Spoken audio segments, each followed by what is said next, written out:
నమస్తే, welcome to one TV news. Bulletin లో headline చూద్దాం.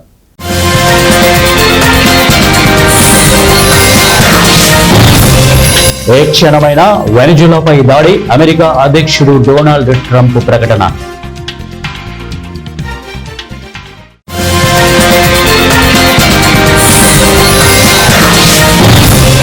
దేశంపై ప్రేమ ఉంటే నన్ను గెలిపించండి, లోక్సభ రాజ్యసభ సభ్యులకు జస్టిస్ సుదర్శన్ రెడ్డి లేఖ.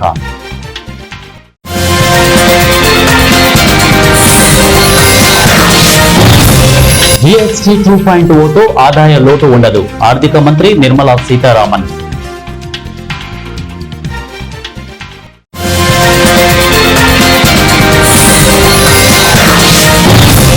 బీహార్ ఓటమి భయంతోనే జీఎస్టీ సంస్కరణలు, సిపిఐ జాతీయ కార్యదర్శి డాక్టర్ కె నారాయణ. బులెటిన్లో డీటెయిల్స్ చూద్దాం. కరేబియన్ సముద్రంలో యుద్ధ మేఘాలు కమ్ముకుంటున్నాయి.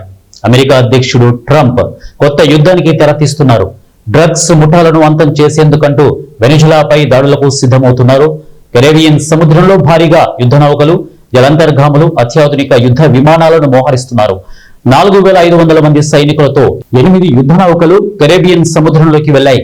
AB-8B Harrier attack aircraft, అలాగే గైడెడ్ మిజైల్ డెస్ట్రాయర్లైన యుఎస్ఎస్ జాన్సన్ డున్హమ్, యుఎస్ఎస్ గ్రేవీలను దక్షిణ కరేబియన్ లో మోహరించారు. ఒక్కో డెస్ట్రాయర్ లో 90 క్షిపణులు ఉంటాయి. గైడెడ్ మిజైల్ క్రూయిజర్, ఇక యుఎస్ఎస్ లేక్ ఏరీ, ఇక మినీ యాపోలిస్ సెయింట్ పౌల్లను కూడా వెనిజులాపై గురిపెట్టి ఉంచారు. శుక్రవారం రాత్రి 10 F-35 యుద్ధ విమానాలను ఇక ఫ్యూర్దోరికోలినియా వైమానిక స్థావరానికి తరలించారు. పెద్ద సంఖ్యలో P-8 నిఘా విమానాలను కూడా రంగంలోకి దించారు.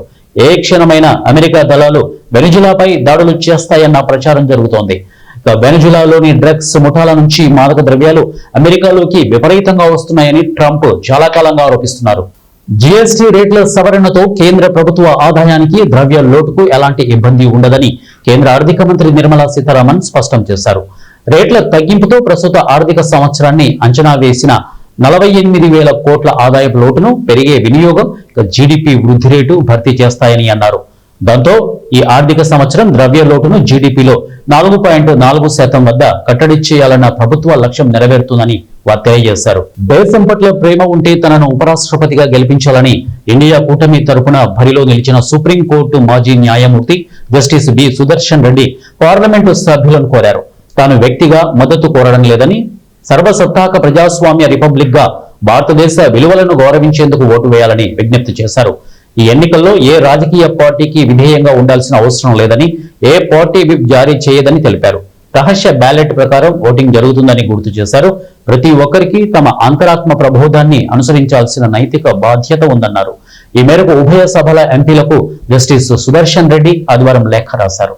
బీహార్ అసెంబ్లీ ఎన్నికల్లో ఓడిపోతామన్న భయంతోనే 9 ఏళ్ల తరువాత మోదీ ప్రభుత్వం జీఎస్టీ స్లాబ్లను తగ్గించిందని సిపిఐ జాతీయ కార్యదర్శి డాక్టర్ కె నారాయణ విమర్శించారు. రాష్ట్ర కార్యదర్శి కూనమనేని సాంబశివరావుతో కలిసి ఆదివారం ఆయన మీడియాతో మాట్లాడుతూ, ఉపరాష్ట్రపతి ఎన్నికల్లో ఇండి కూటమి అభ్యర్థి జస్టిస్ సుదర్శన్ రెడ్డికి ఓటేయకపోతే బీజేపీ, బీఆర్ఎస్ మధ్య అవగాహన ఉందనుకునే పరిస్థితి నెలకొందన్నారు. బీఆర్ఎస్ అవినీతిపై కవిత వ్యాఖ్యలను దర్యాప్తు సంస్థలు సుమోటాగా స్వీకరించి విచారణ చేపట్టాలని డిమాండ్ చేశారు. భద్రాద్రి కొత్తగూడెం జిల్లా అశ్వారావుపేటలో రాష్ట్ర వ్యవసాయ శాఖ మంత్రి తుమ్మల నాగేశ్వరరావు వ్యవసాయ క్షేత్రాన్ని, ఆయిల్ పామ్ తోటలను హైదరాబాద్ కొండా లక్ష్మణ్ ఉద్యాన యూనివర్సిటీ చివరి సంవత్సరం విద్యార్థులు సందర్శించారు. ఫీల్డ్ విజిట్ లో భాగంగా అశ్వారావుపేట వచ్చిన విద్యార్థులు సాంప్రదాయ పంటలతో పాటు ఉద్యాన పంటల్లో అంతర్ పంటల సాగును, రైతుల అనుభవాలను అడిగి తెలుసుకున్నారు. అనంతరం వ్యవసాయ శాఖ మంత్రి తుమ్మల నాగేశ్వరరావుతో ముఖాముఖిలో పాల్గొన్నారు. వ్యవసాయ విద్యను అభ్యసిస్తున్న విద్యార్థుల అందరినీ అభినందించిన మంత్రి తన 40 ఏళ్ల రాజకీయ ప్రయాణంలో ఐఏఎస్లను, ఐపీఎస్లను, ఇంజనీర్లను, బడా వ్యాపారవేత్తలను అందరినీ చూశానని, వ్యవసాయాన్ని మించిన లాభసాటి వ్యాపారం లేదని మంత్రి తుమ్మల అన్నారు. సాంప్రదాయ పంటలతో పాటు అత్యధిక లాభాలను ఇచ్చే పామాయిల్, కొబ్బరి, కోకో, ఒక్క వంటి పంటలను సాగు చేస్తున్న రైతులు ఆర్థికంగా బలపడ్డారని, వ్యవసాయం అంటే నష్టాల ఊబి అనే స్థాయి నుండి లాభాల సాగుకి రైతులు వచ్చారని మంత్రి అన్నారు. మీరందరూ వ్యవసాయ సంబంధిత విభాగాల్లోనే స్థిరపడతారు కనుక అందరూ వ్యవసాయాన్ని ప్రొటెక్ట్ చేయాలని, అత్యాధునిక సాంకేతిక పరిజ్ఞానం రైతులకి అందించాలని, రైతు సంతోషంగా ఉండేలా మీ ప్రయత్నాలు ఉండాలని మంత్రి అన్నారు. కోట్ల రూపాయలు మనం ఇంపోర్ట్ చేసుకుంటున్నాం ఆయిల్. నేను నిన్న ఆర్థిక మంత్రిని సీతారామన్ గారిని కలిసినప్పుడు దాని మీద ఇంపోర్ట్ డ్యూటీ గతంలో ఉండేది. ఈ ప్రభుత్వం వాళ్ళ జీవితాంతం వాళ్ళకి గుర్తుంటుంది, వాళ్ళకి అనుభవం ఉంటుంది. దాని ద్వారా వాళ్ళకి మీరు చెప్పినటువంటి సబ్జెక్టుకి అక్కడ చూసినటువంటి ఫీల్డ్ మీద చూసేదానికి సింక్రనైజ్ చేయండి అని చెప్పారు.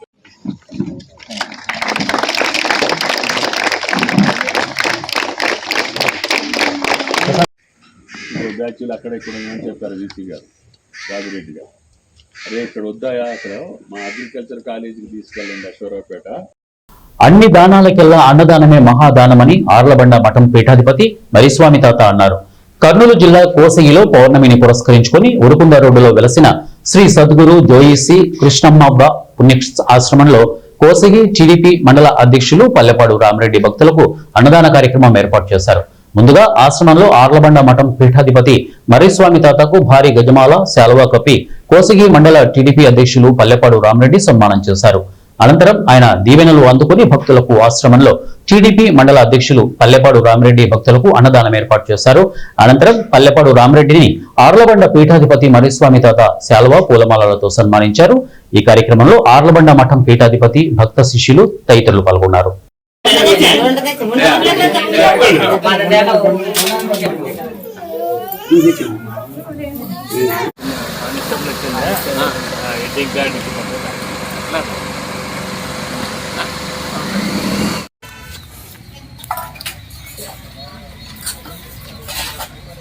ప్రకాశం జిల్లా ఒంగోలులో ఆదివారం గణేష్ నిమజ్జనం సందర్భంగా ఉద్రిక్తత నెలకొంది. వైఎస్ఆర్సీపీ కార్యకర్తలు గణేష్ విగ్రహాన్ని ఊరేగింపుగా తీసుకెళ్తుండగా ట్రాఫిక్ పోలీసులు దారి మళ్లించినట్లు చెప్పడంతో వాగ్వివాదం చోటు చేసుకుంది. ఈ క్రమంలో పోలీసులు వైసీపీ కార్యకర్తల మధ్య తోపులాట జరిగింది. ఈ ఘటనపై మరిన్ని వివరాలు తెలియాల్సి ఉంది.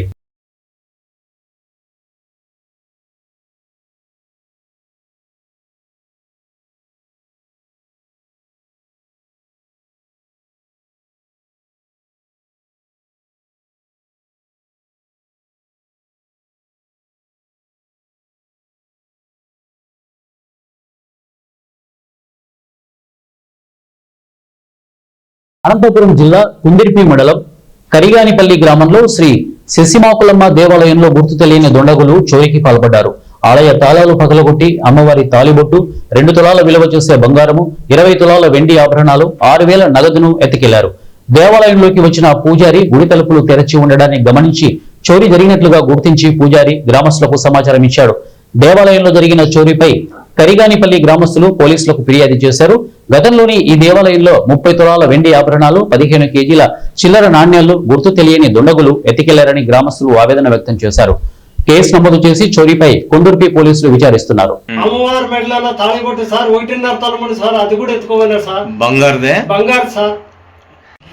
సార్ మాది కరిగానిపల్లి గ్రామంలో కుందిరిపి మండలము, కళ్యాణదుర్గం తాలూకు, అనంతపురం జిల్లా. ఇట్లా శశిమాకులమ్మ దేవస్థానంతో 2 సార్లు దొంగతనాలండి సార్. దయచేసి మీరు మా శశిమాకులమ్మ కూడా దయచేసి కాపాడాలని కోరుతున్నాం సార్. సార్ రాత్రి 1 గంట పైన అయింది సార్. సాయంత్రం నేను పూజ చేసుకుని పోయినాను, 1 గంట పైన దొంగతనమైంది సార్. దయచేసి. అనంతపురం జిల్లా సెట్టూరు మండలం ముద్దలాపురంలో విషాదం చోటు చేసుకుంది. వృద్ధాప్యంలో భర్తను వదిలేసి 25 ఏళ్లుగా భార్య కాపురానికి రాకపోవడంతో తీవ్ర మనస్తాపానికి గురైన ఈశ్వరప్ప ఈ రోజు తన వ్యవసాయ పొలంలో చింత చెట్టుకు ఉరి వేసుకుని ఆత్మహత్య చేసుకున్నాడు. ఒంటరి జీవితం గడపలేక తీవ్ర మనస్తాపంతోనే చెట్టుకు ఉరి వేసుకున్నాడని స్థానికులు తెలిపారు. పొలానికి వెళ్లిన కోడలు మామ ఆత్మహత్య చేసుకున్న విషయాన్ని గమనించి తన భార్య పిల్లలకు సమాచారం ఇచ్చింది. అన్న గోవిందప్ప ఫిర్యాదు మేరకు కేసు నమోదు చేసుకుని సెట్టూరు పోలీసులు దర్యాప్తు చేస్తున్నారు. సనాతన భారతీయ జీవన విధానంలో ఇక షోడశ సంస్కారములు ప్రధానంగా చెప్పబడినవి. అనగా 16 విధములైన సంస్కారముల ద్వారా మానవ జన్మ పరిపూర్ణమవుతుంది అని మన స్మృతుల ద్వారా తెలియచున్నది.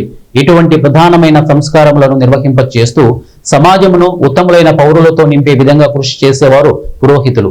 అటువంటి పురోహితులు కలిసి ఏర్పాటు చేసుకున్న అపస్తంభ పురోహిత పరిషత్ అనే ఒక వ్యవస్థ ఏర్పాటై 25వ వసంతంలోకి ప్రవేశిస్తున్న సందర్భంగా రజతోత్సవ సభ ఆదివారం నాడు స్థానిక సత్యసాయి కళ్యాణ మండపం నందు వైభవంగా నిర్వహింపబడింది. సంస్థ వ్యవస్థాపకులు తోపెల్ల రామం, శ్రీపాద, కరుణేందు మౌలిల చిత్రపటాలకు అపస్తంభ మహర్షి చిత్రపటానికి పూలమాలలు వేసి సభ ప్రారంభించారు. సభకు సభాధ్యక్షులుగా వ్యవహరించిన యువని రామచంద్ర సోమయాజి ఘనాపాటి మాట్లాడుతూ స్మార్త విద్య విశిష్టతను తెలియజేశారు. పురోహితులకు ఉపయుక్తమైన పలు అంశాలు వివరించారు. ముఖ్య అతిథిగా విచ్చేసిన యనమండ్ర సుబ్రహ్మణ్య శర్మ మాట్లాడుతూ పురోహిత్యం అనేది చాలా నిబద్ధతతో నిర్వహించవలసిన వృత్తి. యజమాని క్షేమం కోరుతూ తన ఇంట్లో జరిగే కార్యక్రమాలను విడిచి యజమాని ఇంట్లో కార్యక్రమాలు నిర్వహించాలని సూచించారు. ఈ కార్యక్రమంలో భాగంగా పాల్గొన్న ప్రతి పురోహితునకు 10 గ్రాముల వెండి ప్రతిమను కానుకగా అందించారు.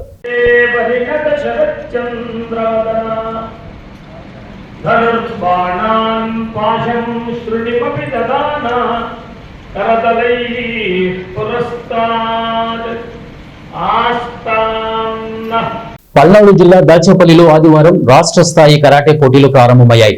బి రాజా ఆధ్వర్యంలో సీనియర్ కరాటే మాస్టర్ కుప్పల నరసింహారావు ఆధ్వర్యంలో దాచేపల్లిలో పోటీలు నిర్వహించారు. దాచేపల్లి మాజీ సర్పంచ్ తంగెళ్ల శ్రీనివాసరావు మాట్లాడుతూ కూటమి ప్రభుత్వం క్రీడా రంగానికి విశేషమైన ప్రాధాన్యత ఇస్తోందన్నారు. ఆంధ్ర, తమిళనాడు, తెలంగాణ, కర్ణాటక, మహారాష్ట్రల నుంచి సుమారు 500 మందికి పైగా విద్యార్థులు ఈ పోటీలలో పాల్గొన్నారు. ఈరోజు దాచేపల్లి గ్రామంలో కుప్పల నరసింహారావు వారి అమ్మగారు నాన్నగారి యొక్క జ్ఞాపకార్థం యొక్క జనరల్గా జన్మనిచ్చిన తల్లిదండ్రులను గుర్తు చేసుకునే విధానంలో నరసమ్మ గారు ప్రసాద్ గారి జ్ఞాపకగా కరాటే స్పోర్ట్స్ చేయడం జరుగుతూ ఉంది దాచేపల్లి గ్రామంలో. అంటే జనరల్గా దాచేపల్లి గ్రామం అంటే క్రీడా రంగంలో ఇప్పుడు కూడా కబడ్డీ కావచ్చు, బాల్ బ్యాడ్మింటన్ కావచ్చు, క్రికెట్ కావచ్చు టోర్నమెంట్ పెట్టేటువంటి గత 40 సంవత్సరాల నుంచి కూడా దాచేపల్లికి పెద్ద పెట్టేసేటువంటి ప్రజలు స్పోర్ట్స్ వాళ్ళు ఎప్పుడూ ఉంటారు.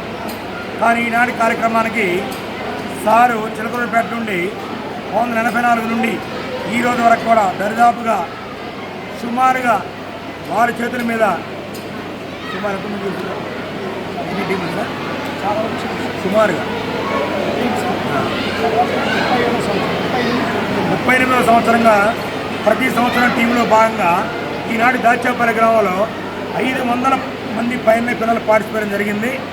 అంటే ఆడపిల్లలకు ఆత్మరక్షణ కోసం, మగపిల్లలకు అంటే సమర్థవంతంగా, అర్థవంతంగా, నీతివంతంగా జీవనశైలి ఎలా ఉండాలి, స్పోర్ట్స్ స్పిరిట్స్ ఎలా ఉండాలి, అది పొలిటికల్ కావచ్చు, మన ఆరోగ్య విధానాలు కావచ్చు, అన్ని రంగాల్లో కూడా ముందుకు భాగం. అది కరాటే కావచ్చు, కబడ్డీ కావచ్చు, క్రికెట్ కావచ్చు, ఏదైనా టోర్నమెంట్ కండక్ట్ చేసే భాగంలో ఈరోజు మా కలిగినటువంటి కుప్పల నరసింహారావు గారు, కాకపోతే మా గరపనేని శ్రీనివాసరావు గారు చీఫ్ గెస్ట్గా పిలిచి ఉన్నాం. వారు తిరుపతి వెళ్ళడంలో వారు రాలేకపోయారు.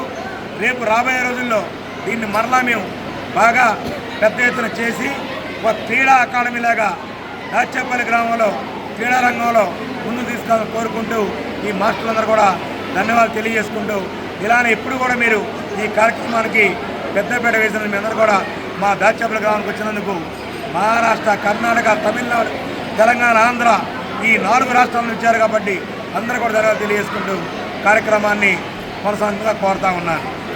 కోతుల నుండి విద్యార్థులను, టీచర్లను కాపాడాలని సత్తుపల్లి శాసనసభ్యురాలు డాక్టర్ మట్టా రాఘమయ్యి దయానందన పేరెంట్స్ కమిటీ ఆధ్వర్యంలో వినతి పత్రం అందజేశారు.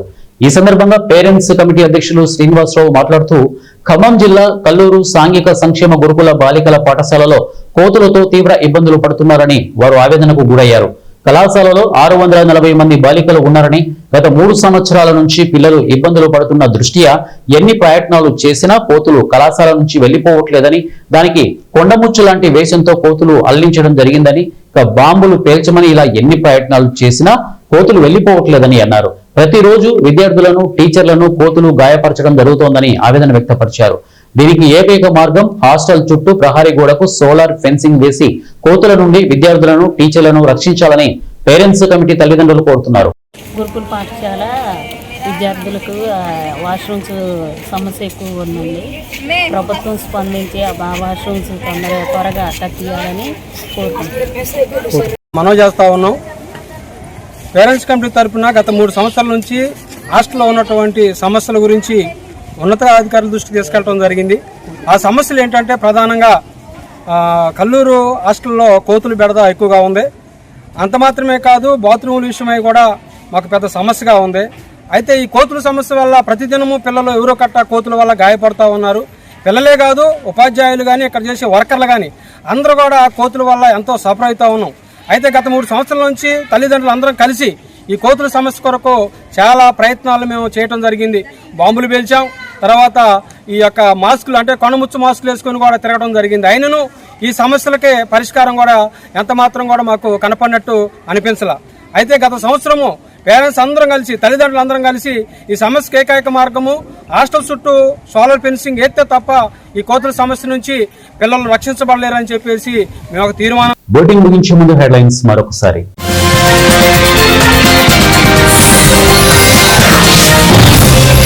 ఏ క్షణమైన వెనిజులాపై దాడి, అమెరికా అధ్యక్షుడు డొనాల్డ్ ట్రంప్ ప్రకటన.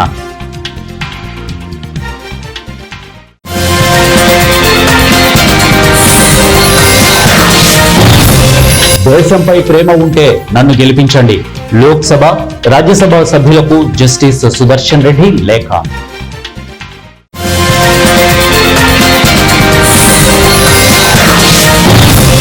జీఎస్టీ 2.0తో ఆదాయ లోటు ఉండదు, ఆర్థిక మంత్రి నిర్మలా సీతారామన్.